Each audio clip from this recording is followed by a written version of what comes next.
তাহলে এটা কি একটা হেটারোক্রোমাটিন। এই হেটারোক্রোমাটিন কি কি দিয়ে তৈরি দেখো, এর মধ্যে আছে কিছু ডিএনএ পাবে, এর মধ্যে কিছু আরএনএ পাবে, এর মধ্যে কিছু প্রোটিন স্ট্রাকচার পাবে, ঠিক আছে, ডিএনএ কিছু আরএনএ কিছু প্রোটিন। চলো একটা জিনিস আমায় বলো, যেটা জেনোমিক ডিএনএ, যেটাকে আমরা এখন আপাতত ক্রোমাটিন ফাইবার বলছি, এটা তো ক্রোমাটিন ফাইবার, নিউক্লিয়ার রেটিকুলাম, তাই না? এটা তো নিউক্লিয়ার রেটিকুলাম, হ্যাঁ স্যার, এটাকেই আমরা কি বলছি, this is chromatin fibre, genomic DNA. ঠিক আছে, ক্রোমাটিন ফাইবার সিএফ, কোনো ফার্নিচার নয়, সিএফ মানে ক্রোমাটিন ফাইবার। তাহলে এই যে ক্রোমাটিন ফাইবারটা দেখলে, এই ক্রোমাটিন ফাইবারটা এটা বলতো ডিভিশনাল ফেজে কিসে কনভার্ট করে যাবে, ক্রোমোজোমে না? ক্রোমোজোম। হ্যাঁ স্যার। ক্রোমোজোমে কনভার্ট করবে। তাহলে তোমার মনে প্রশ্ন আসতে পারে যে আমরা দেখেছিলাম প্রফেজে কে কে ডিজেনারেট করে গেল, নিউক্লিয়ার মেমব্রেন ডিজেনারেট করে গেল, এন্ডো মেমব্রেন সিস্টেম ডিজেনারেট করে গেল, নিউক্লিওলাস্ট ডিজেনারেট করে গেল। তাহলে বলো তো নিউক্লিওলাস্ট যদি ডিজেনারেট করে, আমি না হয় বুঝলাম যে ক্রোমাটিন ফাইবার যেগুলো ছিল, এই ক্রোমাটিন ফাইবার গুলো কিসে কনভার্ট করে গেল, সব ক্রোমোজোম। ক্রোমোজোমে কনভার্ট করে গেল। তাহলে যদি ক্রোমাটিন ফাইবার গুলো সবাই ক্রোমোজোমে কনভার্ট করে যায়, তাহলে এক্ষেত্রে নিউক্লিওলাস্টের ফেট কি হলো, নিউক্লিওলাসের ভবিষ্যৎ কোথায় গেল? ভ্যানিশ হয়ে তো সেল থেকে বেরিয়ে যায়নি কোথাও, তাহলে নিউক্লিওলাসটা গেল কোথায়? কি মনে হয় তোমার? দেখো নিউক্লিওলাস গেল কোথায়। তোমার কাছে নর্মাল যে ক্রোমাটিন ফাইবার গুলো আছে, খেয়াল করো, এই যে ক্রোমাটিন ফাইবার, এই ক্রোমাটিন ফাইবার মানে ডিএনএ তো, আর ডিএনএ এর ডায়ামিটার কত, 2 ন্যানোমিটার। ডিএনএ ডায়ামিটার হচ্ছে 2 ন্যানোমিটার। ভাবো এই তোমার কাছে একটা ডিএনএ পড়েছিল, এই একটা 2 ন্যানোমিটার ডিএনএ পড়েছিল, যেটাকে তুমি ক্রোমাটিন ফাইবারও বলছো। তাহলে আমি এটাকে ক্রোমাটিন লিখলাম, ক্রোমাটিন ডায়ামিটার কত, 2 ন্যানোমিটার। 2 মন ন্যানোমিটার। দিয়ে শুনো। 2 ন্যানোমিটার। এবার আমি এইটাকে কি করছি দেখো, আমাকে একটা সেল যদি আমরা নিই আমাদের বডির থেকে, সেই সেলের টোটাল যে 46 ক্রোমোজোমস আছে, 23 পেয়ার্স যে ক্রোমোজোমস আছে, এই 46 ক্রোমোজোম থেকে যদি টোটাল ডিএনএটাকে আমরা গ্যাদার করি এবং তাদেরকে পরপর বসিয়ে রাখি, তাহলে তাদের লেন্থ কত হবে জানো? 2.2 মিটার। 2.2 মিটার। 2.2 মিটার। আর 2.2 মিটার মানে তুমি বলতে পারো ক্রিস্টিয়ানো রোনাল্ডোর হাইট 2.2 মিটার, ঠিক আছে, অমিতাভ বচ্চনের হাইট 2.2 মিটার। তাহলে একটা সেল কত ছোট সেল ভাবো। এই ছোট সেল, আমি যদি ইউক্যারিওটিক সেল নিই, তাহলে তুমি বলো তো, তোমরা পড়েছো ইউক্যারিওটিক সেলের মোটামুটি ডাইমেনশন আমরা কি পেয়েছিলাম? প্রোক্যারিওটিক সেলের থেকে বলেছিলাম মোটামুটি 10 to 15 টাইমস সেটা বড়। তাহলে ইউক্যারিওটিক সেল কত পেয়েছিলাম বলো?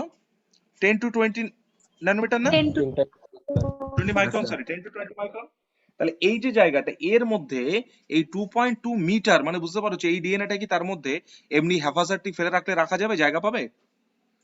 না। না। না না নিশ্চয়ই।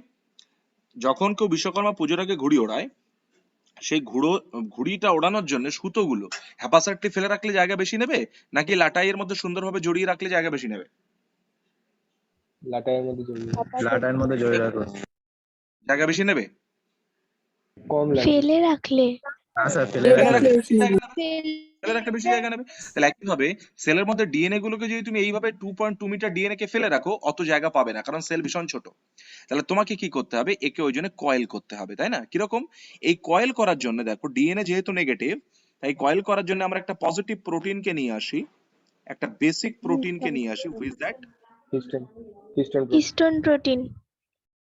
That is histone protein. আর হিস্টোন প্রোটিন অনেক রকমের হতে পারে, H1, H2, H3, H4, ওকে, H4। H2 আবার H2A, H2B এরকম হতে পারে। H5 বার্ডে পাওয়া যায়, প্রথম কথা H5 পাওয়া যায় বার্ডে। আর সেকেন্ড থিং হচ্ছে দেখো, এই যে হিস্টোন, এরা তো সবাই বেসিক প্রোটিন। এই বেসিক প্রোটিনের মধ্যে আবার A1, 2A, 2B, 3, 4 কিভাবে এদেরকে ক্লাসিফিকেশন করা হয় কেন? তার কারণ হচ্ছে কোন বেসিক অ্যামাইনো অ্যাসিডটা বেশি আছে। ধরো হিস্টোনের মধ্যে আমরা কোন কোন অ্যামাইনো অ্যাসিড বেশি পাবো? Lysine, lysine, arginine. আর্জিনিন, এই জায়গাগুলো, কিছু ক্ষেত্রে হিস্টিডিন। এইগুলো বেশি পাবো। তাহলে দেখবো কোনটা লাইসিন রিচ, কোনটা আর্জিনিন রিচ, কোনটা লাইসিন এবং আর্জিনিন সমান সমান আছে। তাহলে এর ওপর বেস করে বলো তো আমরা বলছি কোনটা 1, কোনটা 2A, কোনটা 2B, কোনটা 3, কোনটা 4। তাহলে যদি কেউ বাই চান্স তোমার কাছে কখনো জানতে চায় যে হিস্টোন প্রোটিনের ক্লাসিফিকেশনটা কার উপর বেস করে হচ্ছে, হিস্টোন প্রোটিনের ক্লাসিফিকেশনটা কার উপর বেস করে হচ্ছে, কোন অ্যামাইনো অ্যাসিড আছে তার উপর। Amino acid lysine.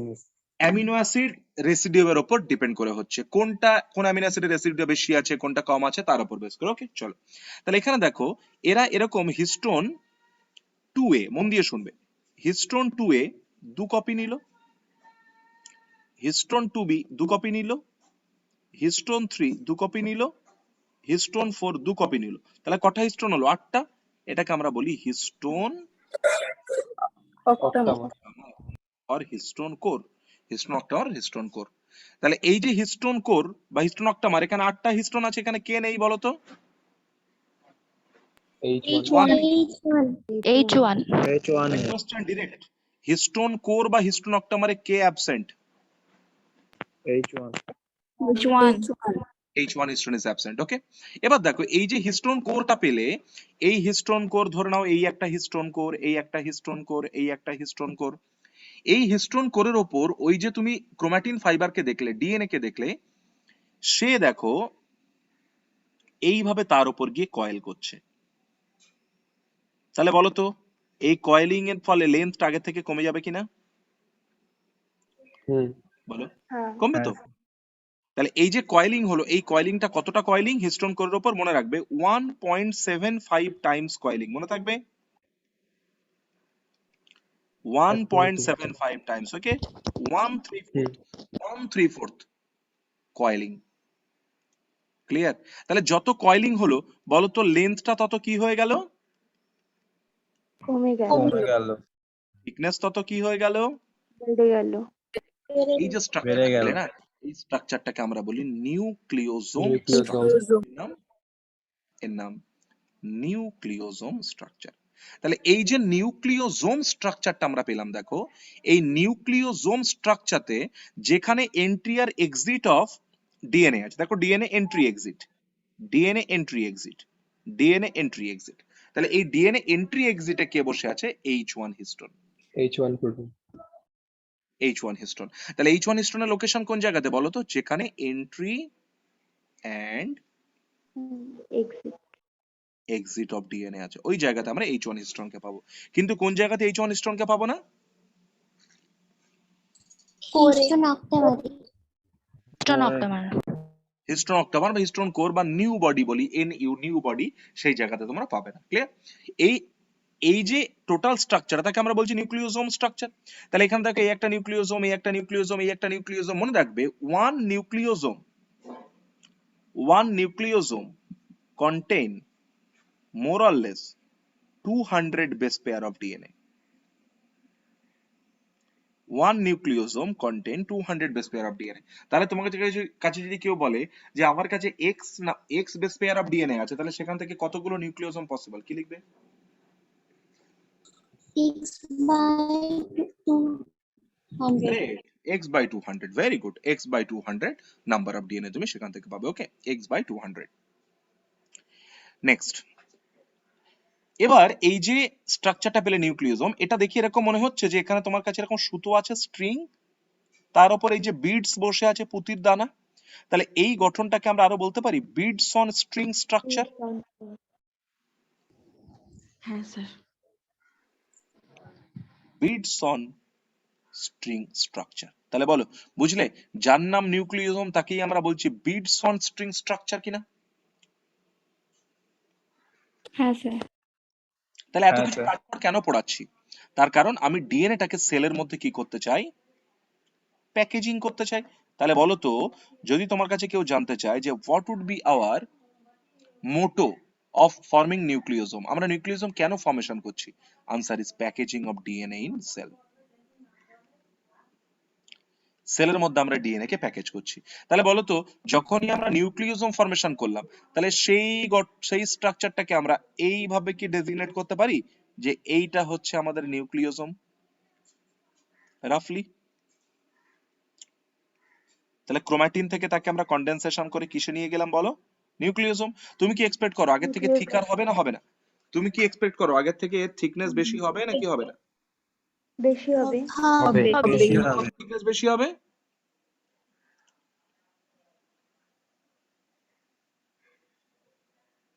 কারণ কন্ডেনসেশন হয়েছে।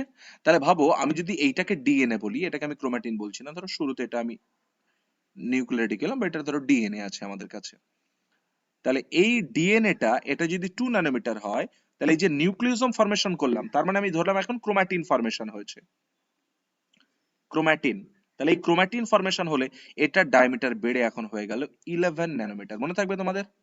তাহলে 2 ন্যানোমিটার থেকে কি বানালাম? 11 ন্যানোমিটার। এবার এই যে স্ট্রাকচারটা দেখলে, এই নিউক্লিওজোম, এ যদি নিজের অ্যাক্সিসের উপর কয়েল করে, দেখো এ নিজের অ্যাক্সিসের উপর কয়েল করছে, তাহলে এ যদি নিজের অ্যাক্সিসের উপর কয়েল করে, তাহলে দেখো স্ট্রাকচারটা এরকম হবে, তাই না? বুঝতে পারলাম? তাহলে বলো তো হ্যাঁ স্ট্রাকচারটা আগের থেকে আরো থিকার হলো কিনা, আরো কন্ডেন্সড হলো কিনা? স্যার আমি কিছু শুনতে স্যার। পাচ্ছি না। কি বলছো বলো?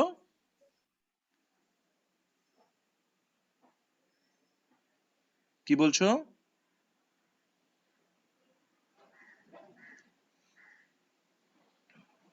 ওকে, সলিনয়েড মডেল অফ নিউক্লিওজোম, এটাকে আমরা বলছি solenoid model of nucleosome. Thickness আরো বেশি এক্সপেক্ট করো তো? Yes it is 30 nanometre. ঠিক আছে, তাহলে সলিনয়েড মডেল অফ নিউক্লিওজোম এটা হয়ে গেল আমাদের 30 ন্যানোমিটার। তারপর এখান থেকে খেয়াল করো, এবার কিছু নন হিস্টোন প্রোটিন যদি এখানে তুমি রাখো, তাহলে সেই নন হিস্টোন প্রোটিনের ওপর এরা এইভাবে কয়েল করেছিল। এবার দেখো ফার্দার যখন আমরা আরো কয়েলিং করাচ্ছি, দেখো ফার্দার যখন এখান থেকে আমরা আরো কয়েলিং করাচ্ছি, সুপার সলিনয়েড ফরমেশন করাচ্ছি, তখন দেখো নন, ধরলাম আমি এখানে নন হিস্টোন প্রোটিন ছিল কিছু, let's take a non histone protein here. তাহলে ধরো এখানে আমি একটা নন হিস্টোন প্রোটিন নিয়েছিলাম, সেই নন হিস্টোন প্রোটিনের উপর তারা কয়েল করেছিল। এবার দেখো এই নন হিস্টোন প্রোটিন এ যদি নিজেই নিজের উপর কয়েলিং করে, ভাবো এইটা হয়ে গেছে নন হিস্টোন প্রোটিন, আর এর উপর তাহলে বলতো যেটা সলিনয়েড ছিল সে আরো বেশি কয়েল করেছে না এর উপরে? বলো ছবিটা কি বোঝাতে পারলাম? ডায়াগ্রামটা ক্লিয়ার হলো সবার? হ্যাঁ স্যার। আর এর উপর নিউক্লিওজোম বসে হ্যাঁ আছে। স্যার। তাহলে এই যে স্ট্রাকচারটা, এটাকে আমরা বলি সুপার সলিনয়েড। সুপার সলিনয়েড এটা কত হয়ে যায় জানো? 30 থেকে হয়ে গেল 300 ন্যানোমিটার। তাহলে বুঝতে পারছো কি লেভেলের কন্ডেনসেশন হচ্ছে? তাহলে কি কি পেলাম? ডিএনএ ডায়ামিটার বলো, আমরা প্যাকেজিং করছি ডিএনএ কে, ডিএনএ ডায়ামিটার বলো। 2 ন্যানোমিটার। তারপর 2 সেখান থেকে ন্যানোমিটার।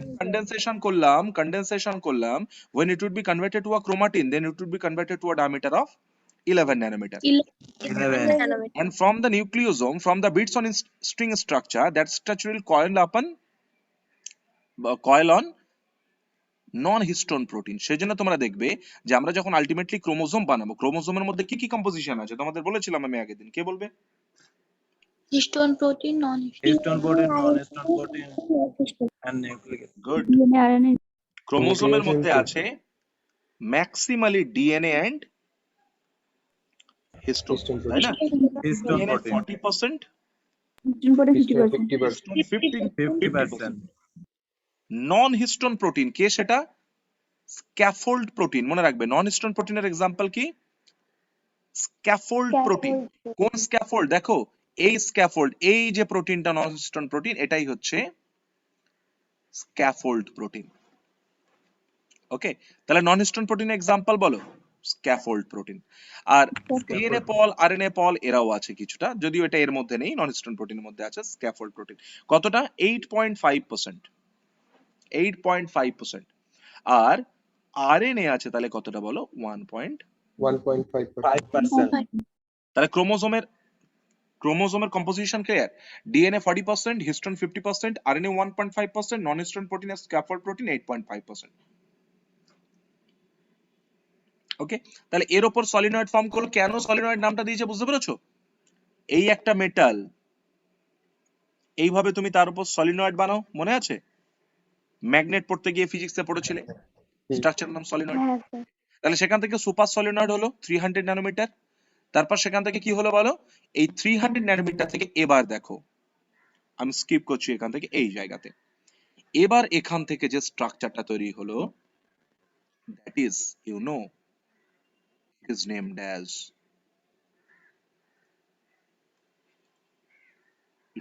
As chromatid. কি তৈরি হলো বলো, ক্রোম্যাটিড। ডায়ামিটার কত, 700 ন্যানোমিটার। এখান থেকে বানালাম ক্রোম্যাটিড, ডায়ামিটার কত 700 ন্যানোমিটার। মানে বুঝতে পারছো এখনো 700 কন্ডেনসেশন হচ্ছে, কন্ডেনসেশন হচ্ছে, ভেরি গুড। এবার দেখো এই ক্রোম্যাটিডের মধ্যে এখানে যখন এই সেলটা সেল ডিভিশনের, এটা ধরো mitotic phase, prophase, metaphase, anaphase, telophase, এটা G1, এটা S, এটা G2। তাহলে যখন এটা S শেষ করে G2 এর দিকে ঢুকছে, তাহলে S শেষ করা মানে বলতো এর মধ্যে ডিএনএ থ্রেড ডাবল হয়ে গেছে কিনা। হ্যাঁ স্যার। এই একটা ডিএনএ থ্রেড, এই একটা ডিএনএ থ্রেড, কারণ তোমরা পড়েছো যে এস ফেজে ডিএনএ ডাবল হয়, এস ফেজে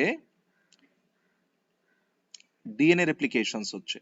তাহলে এস ফেজে যদি ডিএনএ রেপ্লিকেশন হয়, তাহলে বলো তো এস ফেজে ডিএনএ রেপ্লিকেশন হওয়া মানে আমি তোমাকে বলতে পারি এরকম যে আগে যদি তোমার কাছে এরকম থাকে কন্ডিশনটা এই, তাহলে বলো তো এখান থেকে এইরকম ডিএনএ স্ট্র্যান্ড ডাবল হয়ে গেছে। এবার তারপর আলটিমেটলি প্রফেজের দিকে যখন যাবে তখন এই ক্রোমাটিডটা দেখো মাঝ বরাবর ফেটে গিয়ে এই তখন কি স্ট্রাকচার তৈরি করবে,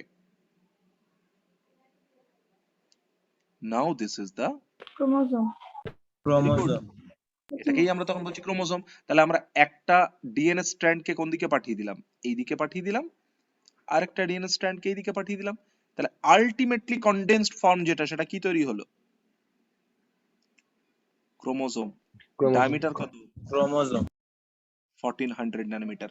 তাহলে বলো আমরা যখন ডিএনএ প্যাকেজ করছি তখন পরপর স্টেপগুলো বলো ডিএনএ প্যাকেজিং এর। প্রথমে ডিএনএ, তারপর ক্রোম্যাটিন, কিভাবে ফর্ম করলাম, নিউক্লিওজোম, nucleosome, তারপর সেখান থেকে সলিনয়েড, তারপর সেখান থেকে super super solid, solid. Super solenoid, super solenoid chromatid, থেকে তারপর ক্রোমাটিড। ক্রোম্যাটিড, ক্রোমাটিন, তারপর chromosome, ক্রোমোজোম, ক্রোমোজোম। আমি কি বোঝাতে পারলাম স্টোরিটা? ডিএনএ কত 2 ন্যানোমিটার, ক্রোমাটিন কত 11 ন্যানোমিটার, সলিনয়েড কত 30 ন্যানোমিটার, 300, সুপার 30 সলিনয়েড কত nanometer, 300 ন্যানোমিটার, 300, ক্রোম্যাটিড কত 700, 700, ক্রোমোজোম কত 1400। 1400। বলো clear up to this?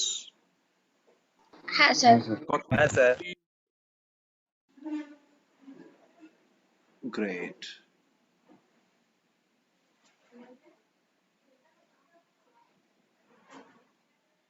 Great, ওকে। একটা জিনিস ভুলবো না, আমরা কিন্তু কি পড়তে পড়তে বেরোলাম, নিউক্লিওলাস, তাই না? আমরা কি পড়তে পড়তে বেরোলাম বলো, নিউক্লিওলাস, নিউক্লিওলাস পড়তে পড়তে বেরোলাম। ভেরি গুড, নিউক্লিওলাস পড়তে পড়তে এখানে আসলাম। আচ্ছা ক্রোমোজোম যখন তৈরি হলো বলো তো, দুটো তিনটে ইনফরমেশন এখান থেকে এক্সামে জানতে চায়। Chromosome simply means coloured body, তাই না? হ্যাঁ। Chromosome simply means coloured body. দুই, ক্রোমোজোম কে ডিসকভার করলেন, Hofmeister, discovered by Hofmeister. Okay, chromosome টার্মটাকে কয়েন করলেন কে, ওয়াল্ডেয়ার, ওয়াল্ডেয়ার। মনে থাকবে এই তিনটে ইনফরমেশন যেন একদম ভুল না হয়। তাহলে ক্রোমোজোম, প্রথম কথা ক্রোমোজোম মিন্স কালার বডি। দুই, ক্রোমোজোমটা কে ডিসকভার করলেন, হফমেস্টার, কয়েন করলেন কে, ওয়াল্ডেয়ার। ক্রোমোজোমের কনসেপ্ট আমরা কোন জায়গাতে পাবো, only divisional phase, only divisional phase. আমরা কি প্রিপারেশন ফেজ যেটা আছে আমাদের কাছে G1 S G2 ইন্টারফেজ, এই জায়গা থেকে আমরা ক্রোমোজোমের কনসেপ্ট পাবো, না। না না স্যার, স্যার, না স্যার। পাবো না নিশ্চয়ই।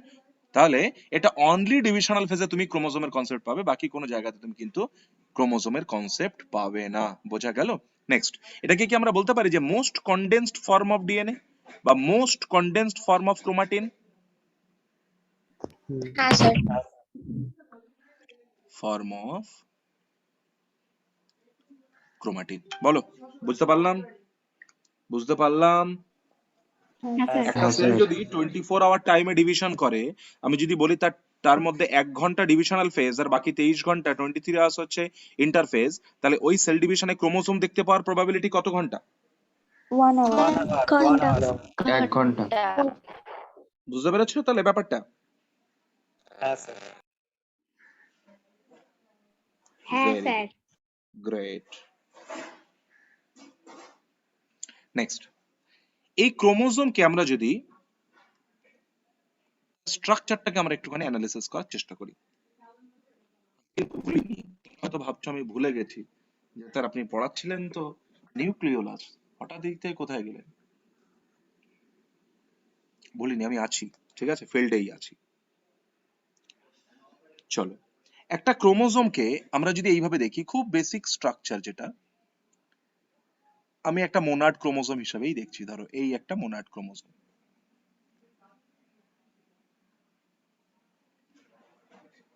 ওকে? তাহলে এই স্ট্রাকচারটাকে আমরা কি বলি? ক্রোম্যাটিড। তো ক্রোম্যাটিড, তাই না? টেল মি প্লিজ, এটা ক্রোম্যাটিড। হ্যাঁ স্যার। আর ক্রোম্যাটিডের মধ্যে তুমি ধরো এটা এস ফেজ পেরিয়ে চলে গেছে, তাহলে এস ফেজ পেরিয়ে চলে যাওয়া মানে বলো তো, আমি কি বলতে পারি এর মধ্যে এরকম তুমি দুটো ডিএনএ থ্রেড পাবে। এই একটা ডিএনএ ডাবল স্ট্র্যান্ড আর এই একটা ডিএনএ ডাবল স্ট্র্যান্ড। বলো, এরকম দুটো ডিএনএ থ্রেড পেয়েছো তো? হ্যাঁ স্যার। এরকম দুটো ডিএনএ থ্রেড পেয়েছো। তাহলে এই যে দুটো ডিএনএ থ্রেড আছে, এইগুলোকে আমরা বলি ক্রোমোনিমা। বুঝতে পেরেছো? তাহলে ক্রোম্যাটিন ফাইবার যেটা, সেটাকে আমরা ক্রোমোনিমা বলছি। বুঝতে পেরেছো? একটা ক্রোমোজোমের মধ্যে আমরা যে থ্রেডটা পাচ্ছি, তাহলে আর্মটার নাম ক্রোম্যাটিড, আর ক্রোম্যাটিডের মধ্যে আমরা ওই যে থ্রেডটা পেলাম, সেই থ্রেডটার নাম কি বলো? ক্রোমোনিমা। ক্রোমোনিমা। ক্রোমোজোমের আউটার সাইডে আমরা প্রপার মেমব্রেন বলবো না, তবে একটা মেমব্রেন লাইক স্ট্রাকচার যেটা আছে তাকে আমরা বলি পেলিকাল। তাহলে বলো, outer membrane like structure on chromosome নাম কি? পেলিকাল।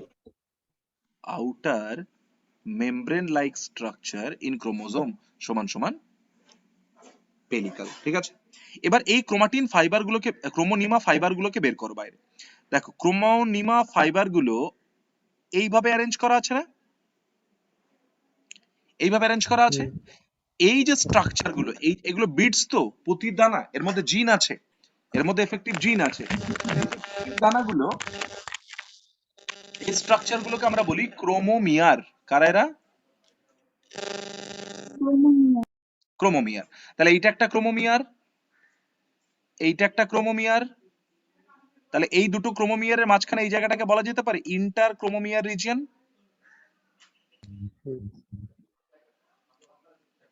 Inter chromomere region. বলো, বোঝাতে পারলাম আমি জায়গাটা? হ্যাঁ স্যার। Very good. তাহলে এই যে একটা স্পেস, দেখো এই জায়গাটাকে আমরা একটা কনস্ট্রিকশন বলতে পারি। তো this is named as primary constriction. এটা প্রাইমারি কনস্ট্রিকশন, ওকে, মুখ্য কাজ। এই যে প্রাইমারি কনস্ট্রিকশন, জানো এই জায়গাতে কি আছে?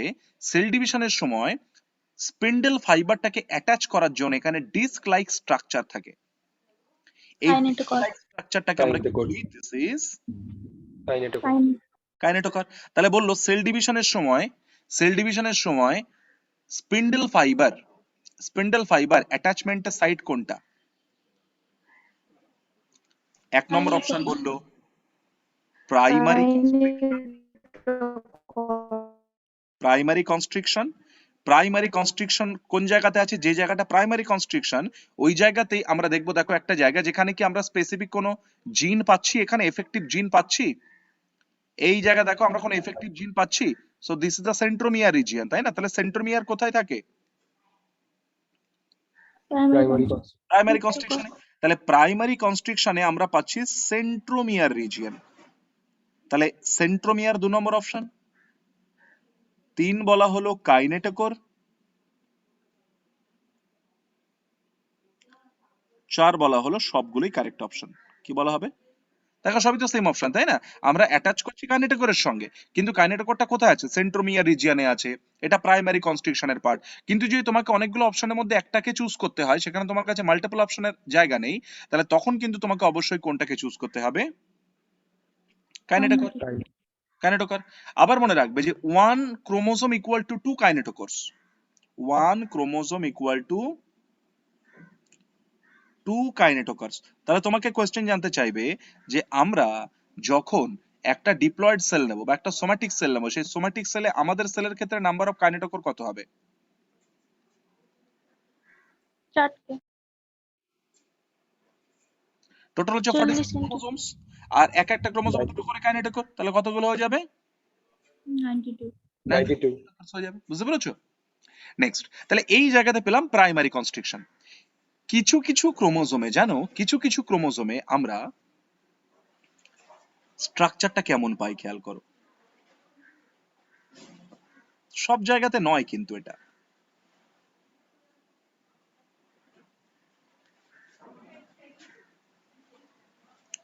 কনসেন্ট্রেট।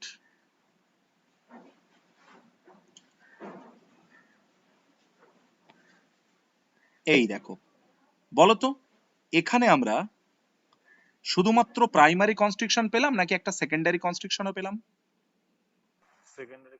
সেকেন্ডারি কনস্ট্রাকশন পেলাম।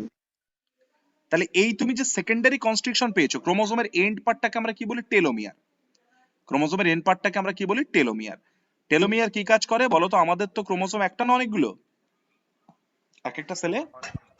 তাহলে ক্রোমোসোমে তুমি কি চাইবে টেলোমিয়ার গুলো এক জায়গাতে তারা পাশাপাশি অ্যাটাচ হয়ে যাক, নাকি তারা আলাদা আলাদা থাকুক? আলাদা আলাদা। তাহলে আলাদা আলাদা থাকে। ক্রোমোসোম গুলো যাতে একজন আরেকজনের সঙ্গে অ্যাটাচড হয়ে যেতে না পারে, সেই ফাংশনটাই কিন্তু রান করে কে? টেলোমিয়ার। তাহলে দেখো এখন আমরা এই টেলোমিয়ার রিজিয়নটাকে একটুখানি স্ফেরিক্যাল স্ট্রাকচার দেখছি না? হ্যাঁ স্যার। এই স্ফেরিক্যাল স্ট্রাকচার যেটা দেখছি, এই জায়গাটাকে আমরা বলছি that is satellite like. So this is satellite. আর যেখানে তুমি যে ক্রোমোসোমে স্যাটেলাইট পাবে তাকে আমরা বলি sat chromosome. Sat chromosome. Sat chromosome. Okay, কেউ কি বলতে পারবে আমাদের সেলে স্যাট ক্রোমোসোম কোনগুলো? খুব সহজ। 13, 14, 15, 21, 22, Y. ওকে, 13, 14, 15, 21, 22, Y. তাহলে ফিমেলের ক্ষেত্রে যদি বলি in case of human female, how many sat chromosomes are there per cell? 5। 5। আর ইন কেস অফ মেল হয়ে গেল 6। 13, 14, 15, 21, 22, Y. এবার দেখো এই স্যাট ক্রোমোসোম যেটা আছে, বলো এই স্যাট ক্রোমোসোমের এই যে পার্টটা,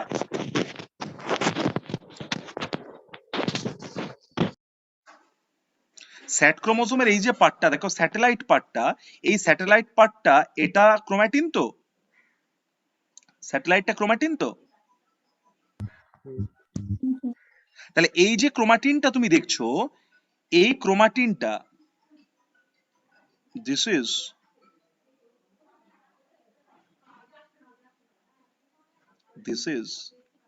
হেটারোক্রোমাটিন। হেটারোক্রোমাটিন। আর এই হেটারোক্রোমাটিনটা জানো এটাই কে? This is none other than